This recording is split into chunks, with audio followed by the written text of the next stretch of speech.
Bueno, como dice aquí, vamos a monitorear, observar, modelar qué pasó con el sismo el Mayor Cucapá de Mexicali. Este sismo ocurrió el 4 de abril del 2010, fue de magnitud 7.2 y solamente causó 2 bajas mortales. Entonces fue un sismo muy benévolo, no causó muchos daños en la ciudad. Esta es una foto en el Valle de Mexicali. Aquí sí causó bastantes daños, pero aún así no hubo muertes asociadas, solamente 2 asociadas con este sismo. Ok. Para entrar un poquito a la motivación de hacer este trabajo, es las observaciones continuas de estos satélites, por medio de la interferometría de imágenes de radar de apertura sintética, como el INSAR, y el sistema de posicionamiento global GPS, nos ayuda a estudiar y monitorear algunos mecanismos físicos involucrados con el ciclo sísmico. Los objetivos principales de este trabajo son si hay una posible discriminación entre estos modelos teóricos posísmicos, la identificación en un mecanismo dominante que nos ayude a entender un poco la mecánica de lo que sucede en la etapa posísmica, y mejor aún, o el último objetivo es la evolución del estado de esfuerzos en tiempo y espacio en la región donde ocurre un sismo de esta magnitud. También nos interesa ver cómo afecta el estado de esfuerzos en fallas contiguas a la ruptura principal.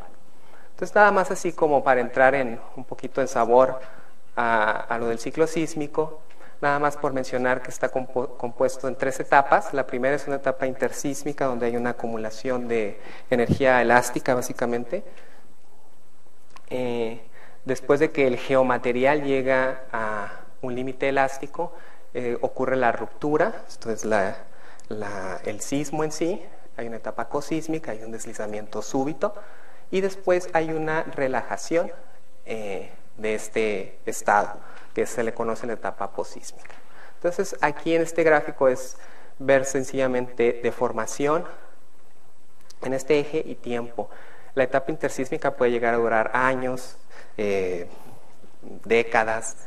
La etapa cosísmica dura por lo general minutos, donde ocurre la ruptura, donde es el sismo, y la etapa posísmica son unos cuantos meses, inclusive unos poquitos años, y después el sistema se vuelve a recargar otra vez de energía elástica, básicamente, ¿no? Es así de manera conceptual de lo que ocurre con el ciclo sísmico. Entonces, lo que vamos a ver aquí en esta plática es caracterizar y modelar la etapa cosísmica y posísmica. La intersísmica me la voy a saltar un poquito, pero porque es más interesante la etapa posísmica, ¿okay? Y por cuestión de tiempo. Ok, entonces, ¿qué herramientas utilizamos? ¿Qué herramientas de trabajo en las observaciones que tenemos de la superficie terrestre? Pues es utilizar el GPS, que básicamente consiste, como ya todos ustedes saben, en un sistema de satélites, 31 o 32 satélites. Ellos emiten su señal, vamos a decirlo, donde se registra en las antenas GPS, y básicamente el tiempo de vuelo, con el tiempo de vuelo de este registro de las señales, conocemos la posición de la estación geodésica GPS. ¿Okay? Entonces, obtenemos las 3 dimensiones de desplazamiento en la superficie. Con el INSAR, que es otra de las herramientas que ha tenido también bastante aplicación, no solamente en los sismos, sino en subsidencia, en volcanes y recientemente en cómo se van desplazando los glaciares. Básicamente lo que consiste es obtener un mapa de desplazamientos en una sola dimensión, que es la línea de vista del satélite. Entonces, el satélite pasa determinado cierto tiempo sobre la misma región. Por ejemplo, el satélite Envisat, que es de la plataforma europea, pasa cada 35 días sobre la misma región, y con estas 2 imágenes tomadas en diferentes tiempos se genera un interferograma. Ahorita vamos a hablar un poquito cómo se hace, y eso nos da como resultado un mapa de desplazamientos en superficie.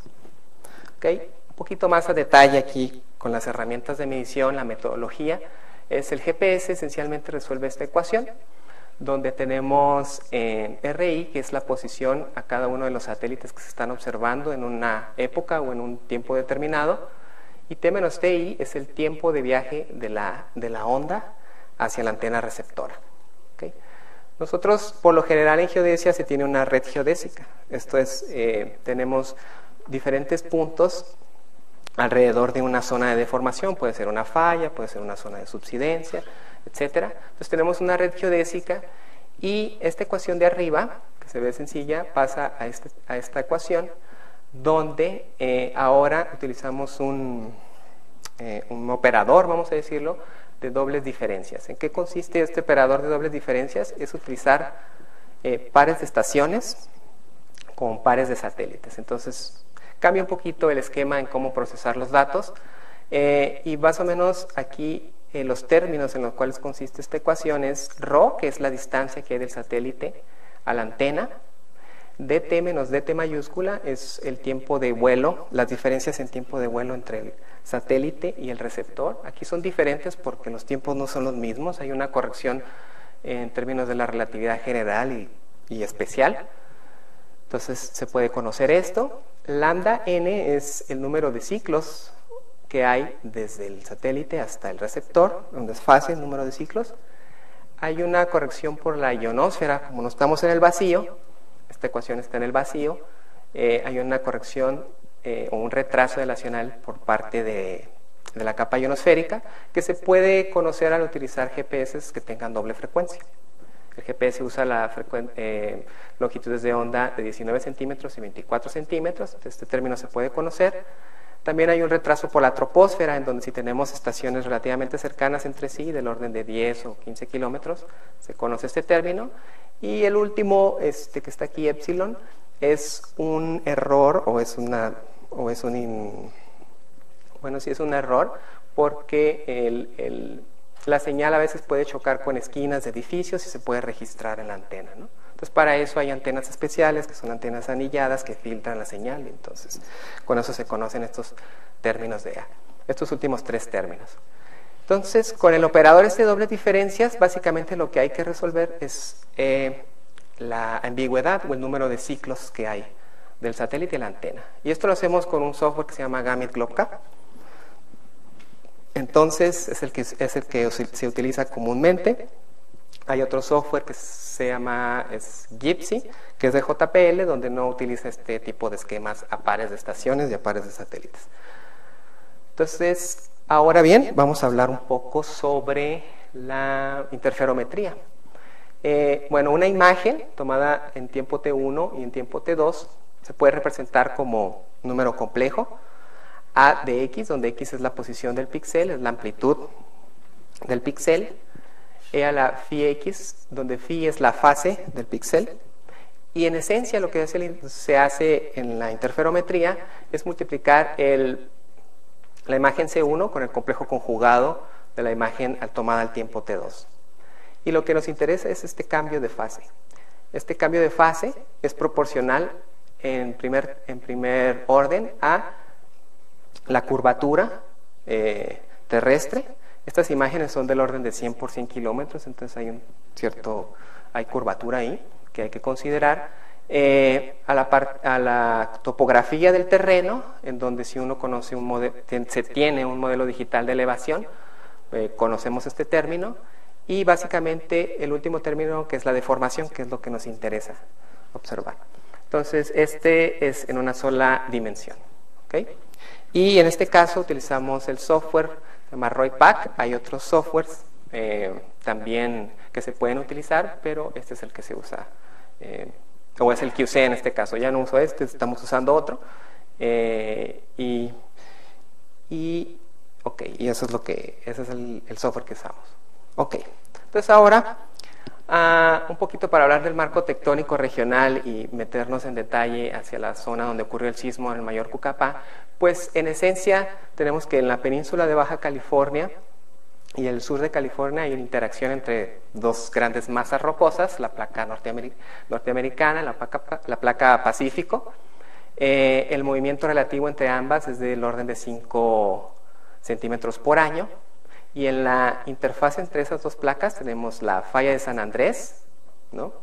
En California, el sistema de fallas en el Golfo de California, y aquí en el norte de Baja California, que tengo aquí un acercamiento, es en esencia la falla Imperial y la falla Cerro Prieto, que digamos ellas son las que absorben la mayor deformación, estos 5 centímetros que se va acumulando de deformación en esta región, y ellas absorben el 90% de la deformación y el resto se va absorbiendo en este otro sistema de fallas, en la Sierra Juárez, falla San Miguel, falla Agua Blanca, ¿no? Entonces, en ese sentido, uno esperaría que los sismos ocurran en esta franja exactamente, en la Imperial y falla Cerro Prieto. Sin embargo, el sismo ocurrió por aquí a un ladito, ¿okay? Entonces, ¿qué pasó con el sismo del Mayor Capa? Bueno, este es un primer mapa de la red sismológica de California. Es un mapa de intensidades. En rojo representa intensidades altas, en amarillo menores. Y estas intensidades van decreciendo radialmente, vamos a decirlo así. Y el sismo se sintió más o menos a unos 200, 250 kilómetros a la redonda.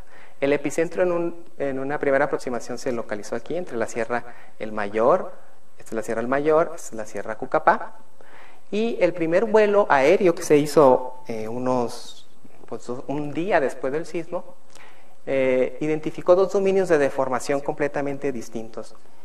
Uno fue el dominio de la sierra, donde la ruptura se propagó hacia el noroeste, en esta dirección, y fue rompiendo diferentes sistemas de fallas, algunas de ellas conocidas, otras desconocidas, no estaban mapeadas, no teníamos algún conocimiento de ellas, entonces se propagó por esta parte de la Sierra Cucapá.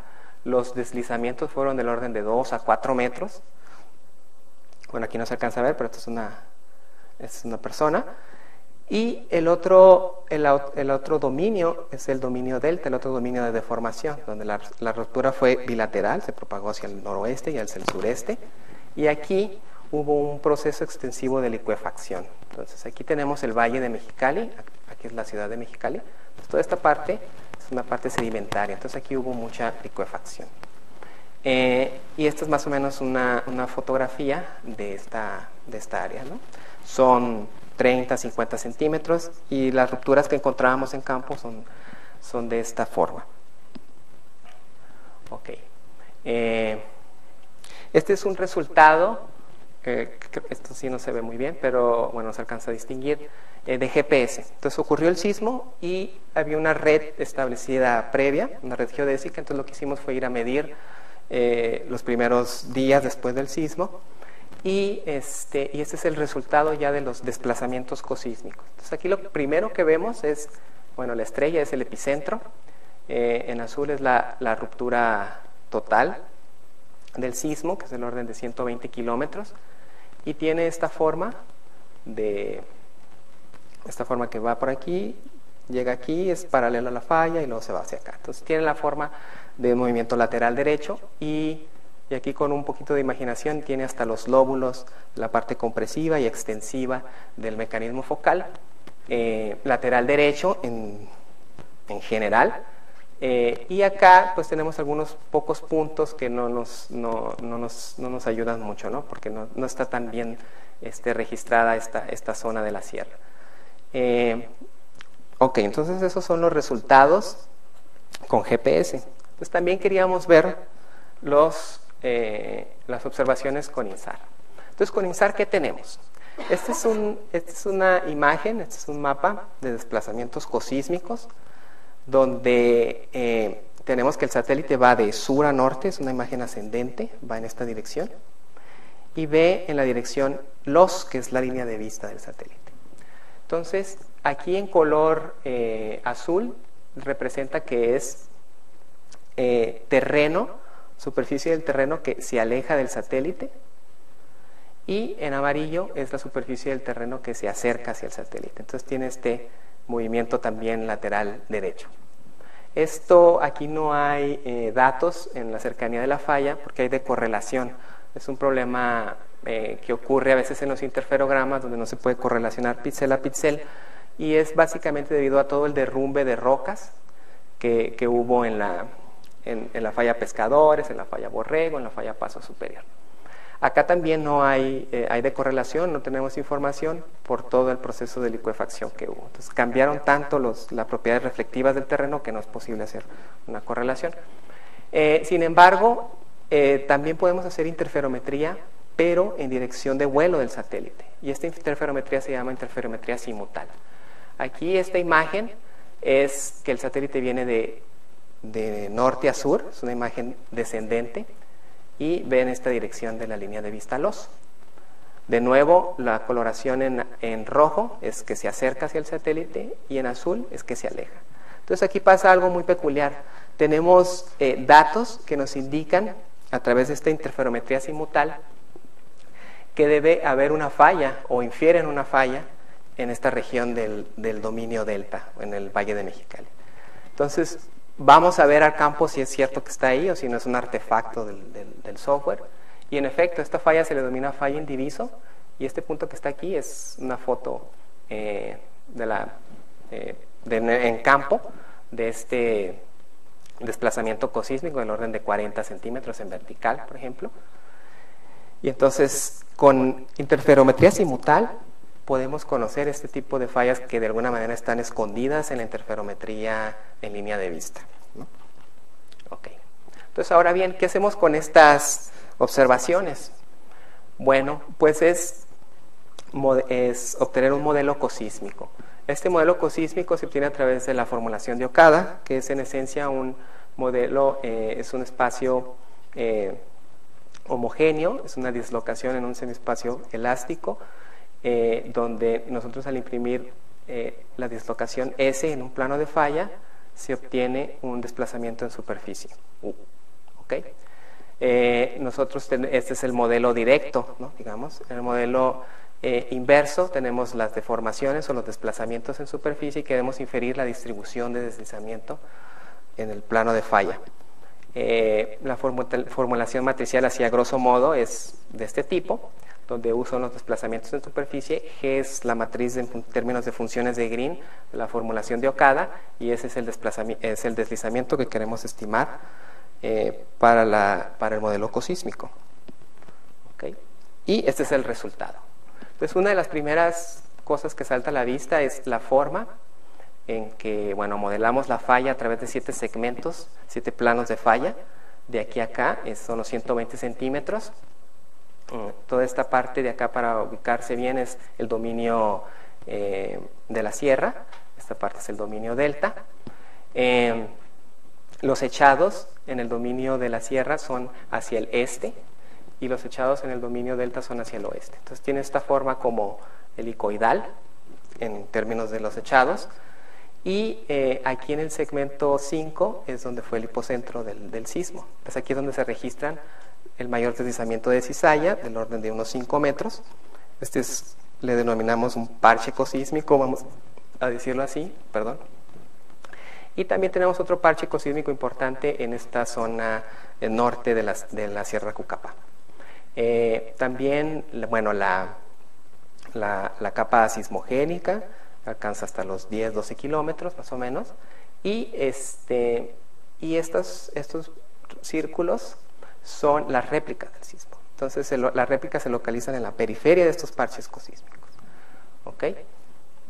Bueno, entonces eso es el momento geodésico, es 7.2, que es similar al momento obtenido por datos sísmicos. ¿Ok? Entonces, ese es el modelo cosísmico. Ahora voy a pasar un poquito más, a detalle al modelo posísmico. Entonces, en el modelo posísmico que hicimos en GPS, pues una vez que ya teníamos los datos de desplazamiento cosísmico, era dejar las estaciones, registrar esta relajación.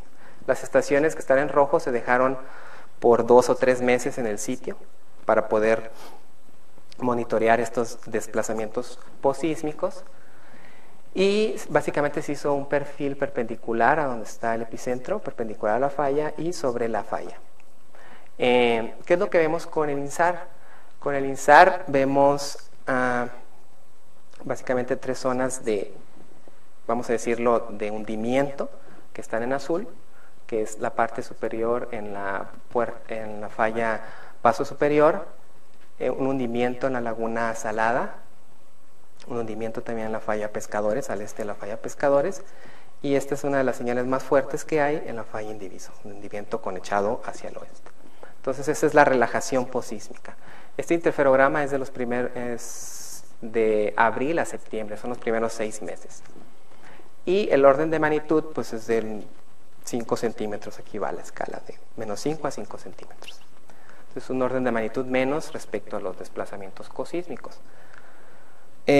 Un poco a detalle vimos los perfiles, trazamos unos perfiles para conocer el desplazamiento en la dirección de la línea de vista del satélite respecto a la distancia de los perfiles. Los perfiles son de 20 kilómetros y me voy a centrar en este perfil A, que es el que está al norte de la ruptura. Y aquí vemos que el interferograma de abril a junio, los primeros 2 meses, tiene esta forma, con un hundimiento de 4 centímetros. El interferograma de junio a septiembre básicamente no muestra nada. Y el interferograma de abril a septiembre es la curva en color negro. Entonces, esto nos da una indicación de que la deformación posísmica permanente que se queda ocurre en los primeros 2 o 3 meses. Entonces, la deformación posísmica se va muy rápido. En la región, esto ocurre también para los diferentes perfiles en la región de la sierra. En la región del Valle de Mexicali, la deformación sigue continuando un poco más, no es tan limitante esos 2 o 3 meses, pero aquí ya no podemos seguir monitoreando más después de septiembre, porque ahí desafortunadamente la plataforma Envisat dejó de funcionar en septiembre, octubre, entonces ya no podemos caracterizar muy bien hasta dónde se queda la deformación permanente en la falla Indiviso. Pero esos 3 primeros meses de deformación posísmica es un primer indicativo de la relajación rápida que ocurre en el campo cercano de la ruptura. Y ahora me voy a centrar a esta estación de La Puerta. Esta estación de La Puerta está ubicada a unos 8 kilómetros del epicentro. El epicentro fue aquí, más o menos. Y esa estación de La Puerta es así como de libro. Entonces, ¿por qué es de libro? Porque aquí estoy graficando parte del ciclo sísmico, digamos, para ese punto en particular, donde tenemos en este eje la componente norte de desplazamiento. Esta estación de La Puerta se empezó a medir desde 1993 hasta enero del 2010, que fue cuando hicimos nuestra última gran campaña de observación. Tuvimos mucha suerte porque en abril fue el sismo. Entonces, esta es la velocidad intersísmica del orden de 15 milímetros por año en la componente norte. Ocurre el sismo y se desplaza hacia el sur, 78 centímetros. Y luego aquí tengo un acercamiento de esta relajación en el desplazamiento en la componente norte. Entonces aquí la pregunta es, ¿qué modelo puede ajustar mejor estos datos? Tanto de La Puerta, aquí puse porque se ve así muy bonita, como de todos los demás datos de GPS. Entonces, estos son los 3 candidatos posibles para explicar esa deformación que estamos observando con GPS y con INSAR. El primero de ellos es un modelo de after sleep, que es básicamente una continuación de deslizamiento en la ruptura o en la periferia. Se caracteriza por tener una función logarítmica de decaimiento. También hay modelos relacionados con la viscoelasticidad, que es una relajación en la interfase en la corteza baja y el manto superior. Y la relajación poroelástica, que es una relajación en la corteza superficial debido a migración de fluidos, como si fueran una esponja, ¿no? Cuando la apachurramos, sale el fluido o entra el fluido. Entonces, una de las preguntas ahí era, bueno, estamos en el valle, entonces debe de ser importante esta relación de fluidos para la relajación poroelástica. Y eso fue lo primero, bueno, un poquito antes de eso. Estos son los datos de GPS de los desplazamientos posísmicos. Aquí andan del orden, esta es La Puerta, este vector que está aquí en La Puerta, es de 7 centímetros. Y aquí tengo varias curvas, que es el ajuste mínimo cuadrático, dependiendo si utilizamos un modelo de after sleep o un modelo viscoelástico. Entonces resulta que la curva en color rojo es la que representa el mejor ajuste para el modelo de after sleep. Entonces esta es la que en principio, con los puros datos de GPS en el campo medio cercano, es la que mejor ajusta. Entonces es el que en principio explicaría, sería el mecanismo dominante de la deformación posísmica del sismo. Ahora bien, hacemos un modelo poroelástico. El modelo poroelástico es utilizar el modelo cosísmico que obtuvimos en la sección 2, y es calcular la diferencia en los desplazamientos en superficie de acuerdo con una diferencia en el módulo de Poisson de 0.04. Más o menos es por la región, es ese valor que se escogió. Y este es el resultado de ese modelo poroelástico. Si recuerdan, aquí en la Laguna Salada, que es esta parte, había cierta subsidencia, entonces eso relativamente podría explicar, el modelo poroelástico podría explicar esta subsidencia y un poquito de subsidencia en la falla Pescadores. Ok, entonces lo que hicimos es a este modelo cierta contribución en los datos que hay, entonces hicimos datos menos esta contribución poroelástica. Entonces seguimos obteniendo subsidencia en la Laguna Salada, también acá en la falla Paso Superior. Todo esto es prácticamente igual, es decir, la contribución poroelástica es relativamente pequeña, y entonces nos lanzamos directamente a modelar, tener un modelo de after sleep. El modelo de after sleep se hace básicamente igual que el modelo cosísmico, en términos de que se le permite tener deslizamiento de cizalla, deslizamiento en dirección del echado, y esto es lo que se obtiene. Entonces, con el modelo de after sleep en la parte norte, pues sí se explica más o menos, uno podría decir, pues está bien. Aquí en la falla Pescadores también, sin embargo aquí hay un lóbulo de subida que no aparece en los datos. Y en la subsidencia que hay en la falla Indiviso, pues también, ¿no? Entonces uno podría quedar así más o menos satisfecho con este modelo de after sleep, pero nos queda esta duda de la subsidencia que hay en la Laguna Salada. Entonces lo que hicimos fue, debe de tener 2 grados de libertad para el modelo de after sleep en el echado y en cizalla. Lo que hicimos fue agregarle el tercer grado de libertad, que es una componente contractiva. Entonces al hacer eso, este es el modelo de after sleep más una componente contractiva. Entonces hay una componente contractiva en esta falla Paso Inferior que hace que se refleja en la subsidencia que se observa en la Laguna Salada. Entonces esta contracción que hay ahí hace que la Laguna Salada se hunda y reproduzca estos datos. También se mejora notablemente la deformación posísmica en la falla Pescadores, y aquí en la falla Indiviso pues no tanto, no importa mucho. Pero esto sí este es un resultado importante en cuanto a la contribución de la contracción para explicar los datos en el campo cercano. Esto ya es ahora la inversión de datos de INSAR con GPS. Con GPS casi no ve la componente contractiva porque pues estamos relativamente alejados del campo muy cercano, ¿no? Estos puntos sí se ven afectados por esa componente contractiva, pero los demás que están a 15, 20 kilómetros no tanto. Ok, entonces, ¿en dónde está esta componente contractiva? En color tengo la magnitud de esta componente y está localizada en los primeros 5 kilómetros. Es muy superficial, muy somera, y está localizada, como decía, aquí en la falla Paso Inferior, que es la que le da la subsidencia a la Laguna Salada, a la falla Pescadores también aquí, y que se ve mucha contracción ahí. Este es un artefacto del modelo porque aquí ya no tenemos muchos datos, es donde está la parte de correlación del sur de la falla Indiviso. Los vectores aquí representan el deslizamiento de after sleep y en esencia corre sobre la periferia de los parches cosísmicos. Los parches cosísmicos, si recuerdan un poquito la imagen, estaban en el plano de falla 5, entonces corren en la periferia de esos parches cosísmicos. Ahora bien, como que aparentemente con esta contribución por el de after sleep más contracción, como que uno podría decir, bueno, ya está relativamente explicado el campo medio, el campo cercano. Ahora, ¿qué pasa viendo los datos de GPS con el campo lejano?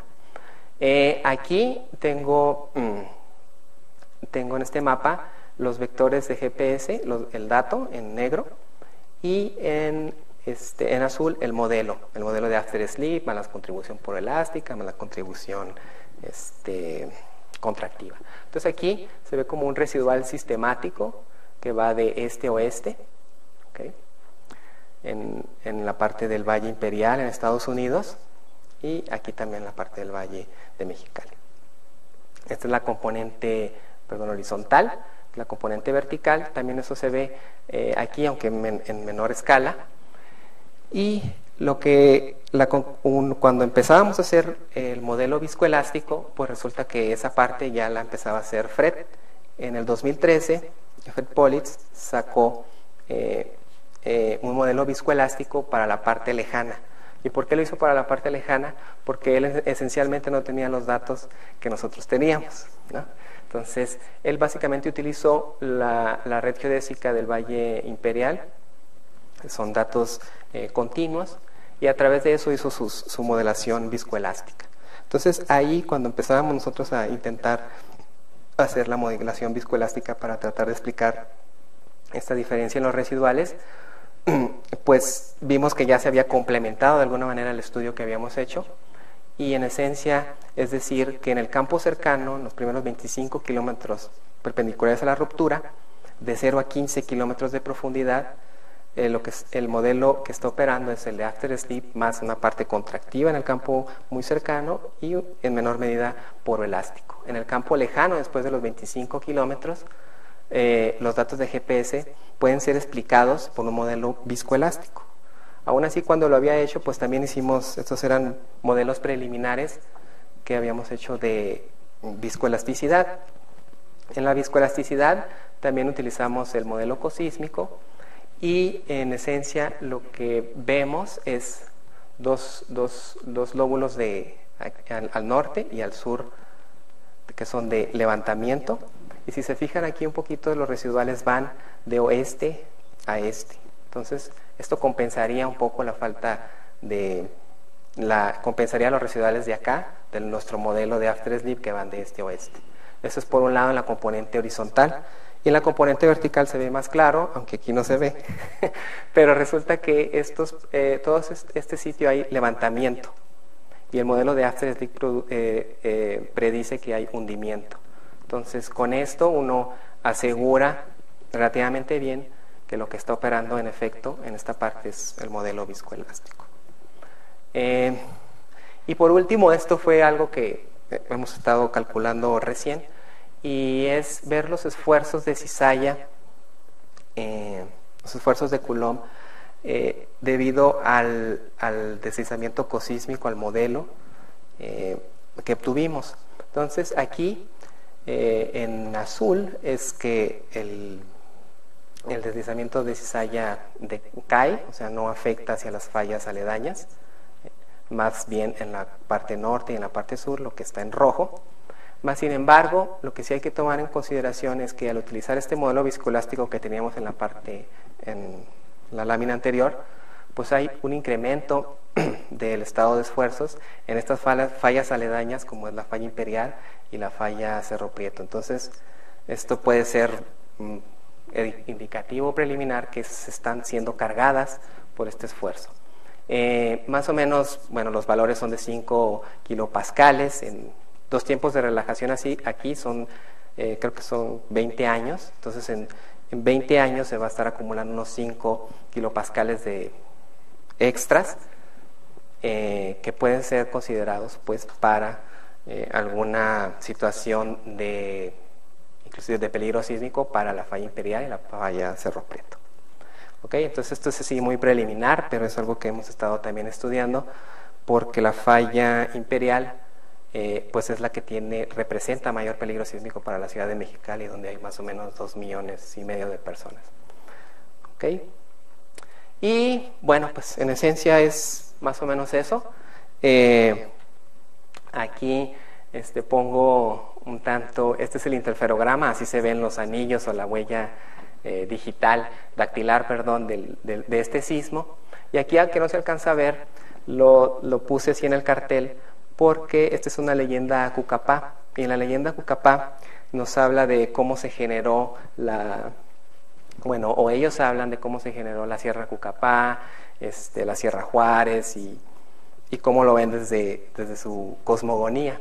Entonces aquí, no sé Cucapá, pero aquí lo está traducido y básicamente dice: el animal salió abriendo la tierra, el animal viene para acá, viene hacia la Piedra Negra, ellos le llamaban la Piedra Negra a Cerro Prieto, que está aquí, y llegó, y luego dice, venía a la Piedra Negra y luego regresó abriendo la tierra hacia el mar, o sea, hacia el mar del Golfo de California.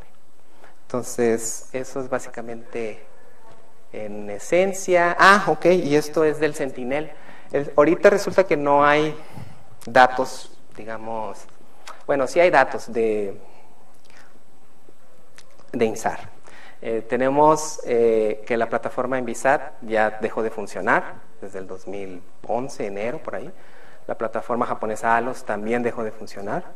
Entonces, esta es una gran, pues ya no promesa, ya es un gran hecho de que el satélite Sentinel de la Agencia Espacial Europea ya está ahorita en órbita, salió en abril y los datos ya se están generando. Todavía no hay una plataforma para bajar los datos. Estos datos van a ser gratuitos, completamente gratuitos, de alrededor de toda la Tierra, para cualquier tipo de aplicación, volcanes, sismos, subsidencia. Y este es un primer ejemplo del sismo de Napa, del 24 de agosto, de magnitud 6.0, en donde ya se ve que pues se están obteniendo buenos resultados con estas imágenes del Sentinel. Entonces eso es una buena motivación también para entrarle a la interferometría y hacer diferentes tipos de estudios, no solamente de formación de sismos, sino de otro tipo de deformación que ocurre procesos de deformación que ocurren en la corteza. ¿Ok? Y creo que eso es todo. Ok. Gracias.